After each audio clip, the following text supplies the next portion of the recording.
और जिस भूमि से आज और बहुत एक ऐतिहासिक क्षण, एक ऐतिहासिक लम्हा, जोरदार तालियां।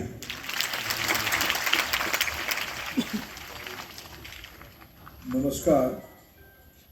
हरियाणा में पीएम श्री स्कूलों की फर्स्ट फेज की लोकार्पण उत्सव में मंच पर उपस्थित प्रदेश के लोकप्रिय मुख्यमंत्री आदरणीय मनोहर लाल खट्टर जी, प्रदेश की स्कूल शिक्षा मंत्री आदरणीय कंवरपाल जी, यहाँ के लोकप्रिय सांसद मेरे मित्र श्री अरविंद शर्मा जी, यहाँ के शिक्षा विभाग के वरिष्ठ अधिकारी एडिशनल चीफ सेक्रेटरी आदरणीय श्री सुधीर राजपाल जी,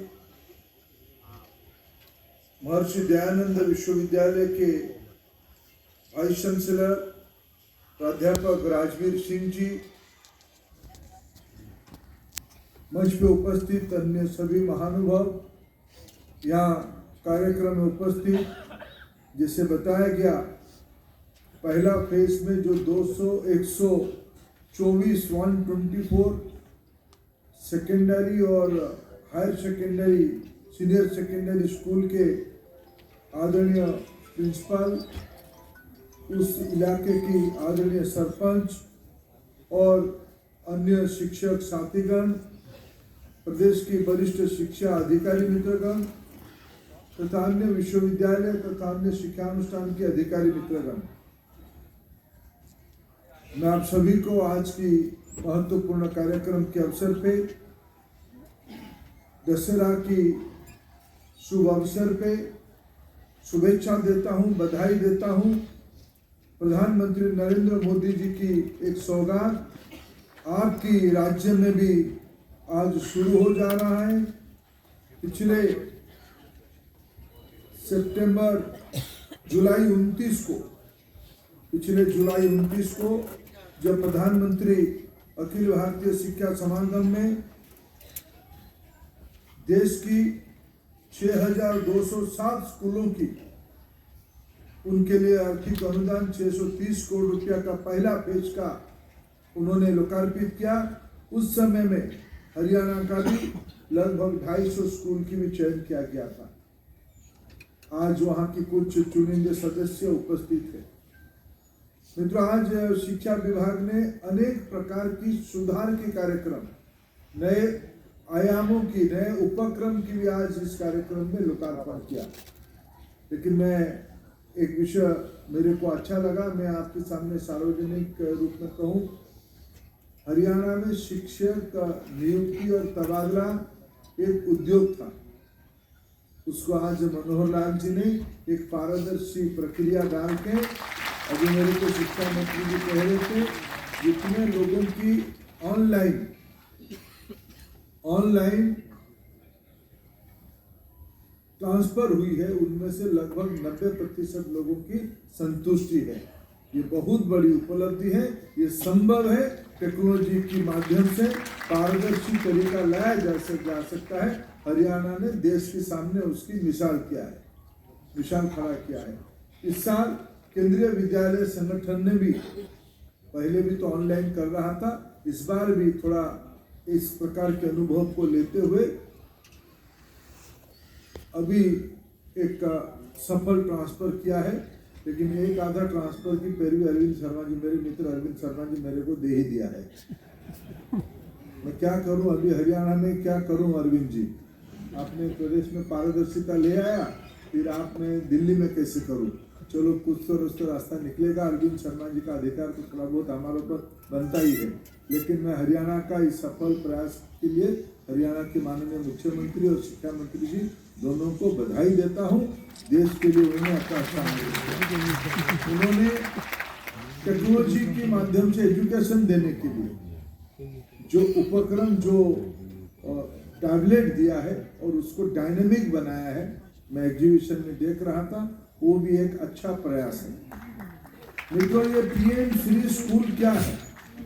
अगर संक्षेप में मैं आपको पीएम श्री स्कूल के बारे में 2-3 शब्द बताऊं, और यहाँ मेरे को बताया गया आदरणीय सरपंच महोदय भी यहाँ उपस्थित है, प्रिंसिपल जी के साथ साथ, ये एक अच्छी बात है। समाज की सहभागिता से परामर्श से पीएम श्री स्कूल को, पीएम श्री स्कूल प्रधानमंत्री स्कूल फॉर राइजिंग इंडिया 2020 में देश में 34 साल के बाद नई राष्ट्रीय शिक्षा नीति आई है। राष्ट्रीय शिक्षा नीति में कई सारे मौलिक विषयों पे जोर दिया गया है। मौलिक विषय 2-3 अगर मैं आपके सामने उल्लेख करूं, है तो बहुत अनेक, लेकिन 2-3 विषय को मैं उल्लेख करूं। आप याद करिए, अभी भी स्कूल में 2 विषयों की अभी भी स्मृति पिछले 20-25 सालों से घूम रहा है। ये वो है, अटल जी देश के प्रधानमंत्री होते थे, उन दिनों में स्कूल में बच्चों की उपस्थिति कम होती थी। अटल जी ने एक अभियान चलाया, चलो स्कूल चले हम, सर्व शिक्षा अभियान। एक पेंसिल, 2-3 बच्चे उस पर लटक रहे हैं और एक गाना, चलो स्कूल चले हम। ये याद है कि नहीं सबको?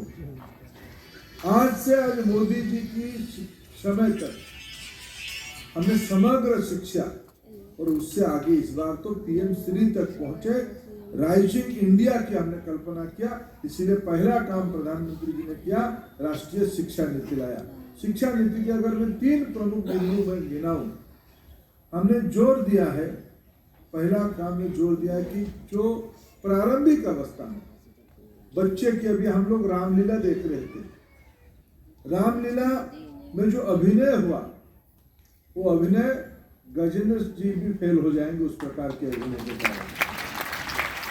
जो बच्चे थे, जिस प्रकार से मन से उन्होंने उसको उद्गार कर रहे थे, ये राष्ट्रीय शिक्षा नीति की रिकमेंडेशन है। राष्ट्रीय शिक्षा नीति इस बच्चों की नाटक से ही आगे बात को बढ़ाई है। बच्चे का सब वैज्ञानिक कहते हैं, जब बच्चा 8 साल तक हो जाता है, जन्म होने के उपरांत 8 साल तक हो जाता है, उसकी मानसिक विकास का 85%, 85% तब तक हो जाता है। इसीलिए राष्ट्रीय शिक्षा नीति ने पहली बार कहा, आयु 3 से, जो पहले इनफॉर्मली पोषण के लिए आंगनवाड़ी चलता था, शहरों में मध्यवर्गीय परिवारों के लिए प्ले स्कूल चलता था, किंडरगार्टन चलता था, उसको इस बार शिक्षा नीति के हिस्सा बनाया गया। बाल बाटिका 1, 2, 3, ऐसे यहाँ भी शायद प्ले स्कूल कहा गया है, हरियाणा में उसको प्ले वे स्कूल कहा गया है। इसकी राष्ट्रीय नाम बाल बाटिका 1, 2, 3 और क्लास 1 और 2, ये 5 साल, यानी उसी के अंदर उसकी 7, 7.5 साल, 8 साल हो जाएगा। उस समय तक वो जब 3 में जाएगा तब उसको 8 हो जाएगा। 3 जाते जाते उसकी मानसिक विकास हो चुका होगा। यही सही समय है उस पर जोर देने के लिए राष्ट्रीय शिक्षा नीति ने रिकमेंड किया। और मैं बधाई देता हूँ हरियाणा को। हरियाणा ने निपुण में अनेक अभिनव उपायों को अपनाया है। आप सभी लोग उसको प्रैक्टिस कर रहे हैं। दूसरा रिकमेंडेशन है एनईपी का, मातृभाषा और स्थानीय भाषा। यहाँ अभी मैंने कुछ बच्चों की, ड्रॉप आउट बच्चों की विशेष प्रयासों के बारे में देखा। बच्चे मेरे को गुड आफ्टरनून सर कहे।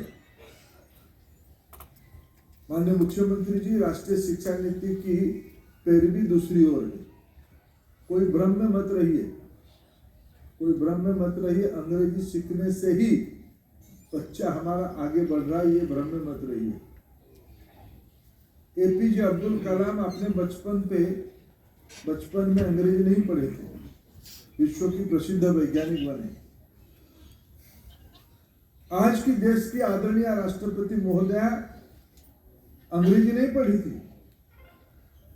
कोई सुदूर वनांचल के एक आदिवासी परिवार के महिला आज अपनी मातृभाषा में पढ़ाई और समझ बढ़ाते हुए उन्होंने आज राष्ट्रपति तक पहुंचे हैं।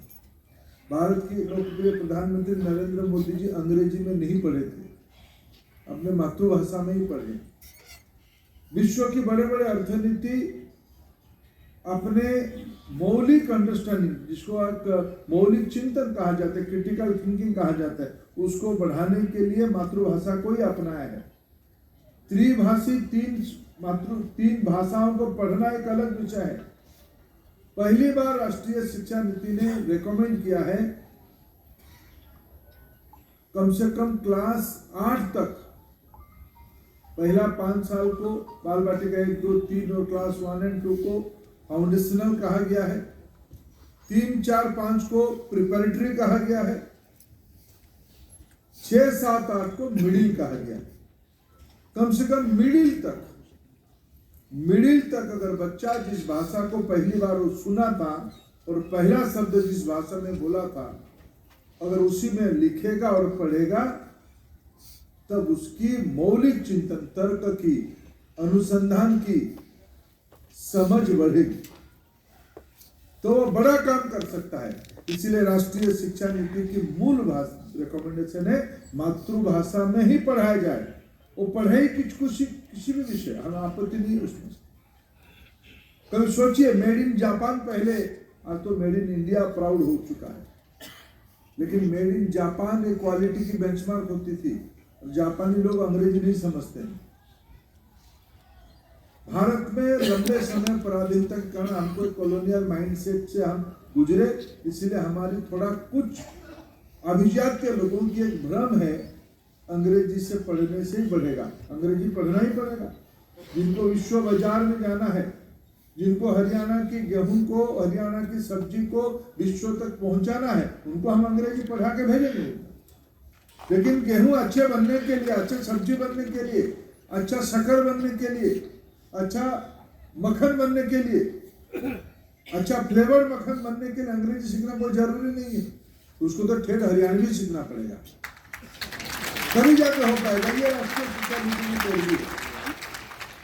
अगर तीसरा पैरवी में कहूँ, skill and technical education, technology based education. और हरियाणा में तो मैं कभी कभी राष्ट्रीय शिक्षा नीति को समझना कोशिश करता हूँ, तो उसमें मेरे को ध्यान में आते समाज की जो सामूहिक चिंतन है, वही सब राष्ट्रीय शिक्षा नीति में है।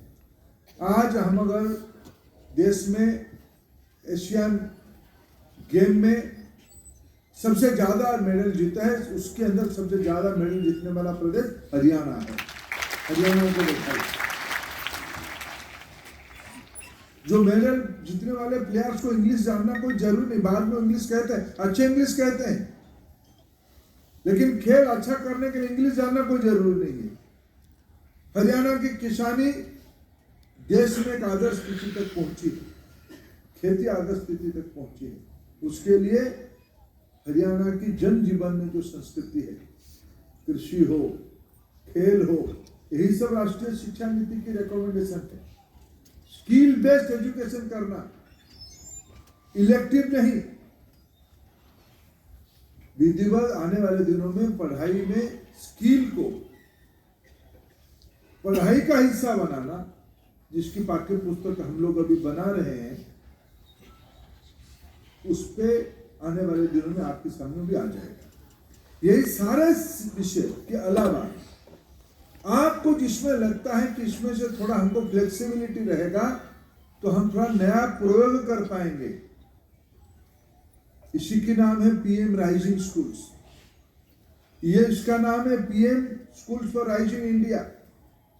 ये अधिकार प्रिंसिपल्स को है, ये अधिकार वहां की सामाजिक व्यक्तियों को, जो स्कूल मैनेजमेंट कमेटी होगा, सरपंच महोदय होंगे, कन्वर्जेंस करना है। विभिन्न प्रकार की सरकारी स्कूल में भी बड़े शहर जैसा व्यवस्था हो सकता है। इसी के उद्देश्य से प्रधानमंत्री जी ने एक स्कूल को 2 करोड़ रुपया 5 साल में और खर्चा करने की प्राइमरी अधिकार स्कूल्स को है। इसलिए वन टेलरमेड फॉर्मूला नहीं जा सकता। किसी स्कूल में बच्चे अच्छा खेलते हैं तो खेल के लिए कुछ उपक्रम कर रहे हैं तो आप कर सकते हैं। किसी स्कूल में आपको अगर कोई डिजिटल, इन दिनों में जैसे आपको हरियाणा सरकार ने सभी बच्चों को डिजिटल टैब दे चुका है, आपको पीएम सीरीज में दूसरी बार देने की आवश्यकता नहीं। आप उसमें अच्छे पैसा खर्चा करके अच्छे सॉफ्टवेयर लोड करवा दीजिए, आपके बच्चों को थोड़ा और आगे रखिए। और सिर्फ ये 250 स्कूल के लिए नहीं, ये 250 स्कूल राज्य में उदाहरण बने, एग्जाम्पलर स्कूल बने, बच्चों को स्कूल में जाके देखने में प्रेरणा मिले। इसी उद्देश्य से आज प्रदेश में एक महत्वपूर्ण आयाम का शुरू किया गया है। मैं अनेक शिक्षा सुधार के लिए हरियाणा को बधाई देता हूं और पीएम श्री को लागू करने में हरियाणा में भी एक अग्रणी राज्य है, इसीलिए भी बधाई देता हूं। इसलिए मैंने मुख्यमंत्री जी की जब आदेश आया, मैं भी खुद आग्रह प्रकाश किया आने के लिए। हरियाणा इन दिनों में देश में स्कूली शिक्षा में, स्किल बेस्ड एजुकेशन में एक फ्रंट रनर स्टेट है, अग्रणी राज्य है। ये आने वाले दिनों में राष्ट्रीय मॉडल बनेगा, मुझे पूरा मेरा विश्वास है। आप सभी के भरोसे पे, आपकी सभी के भरोसे पे देश की बच्चों की भविष्य बंधा हुआ है, जुड़ा हुआ है। आप सभी को अनेक अनेक शुभेच्छा, बधाई, नमस्कार।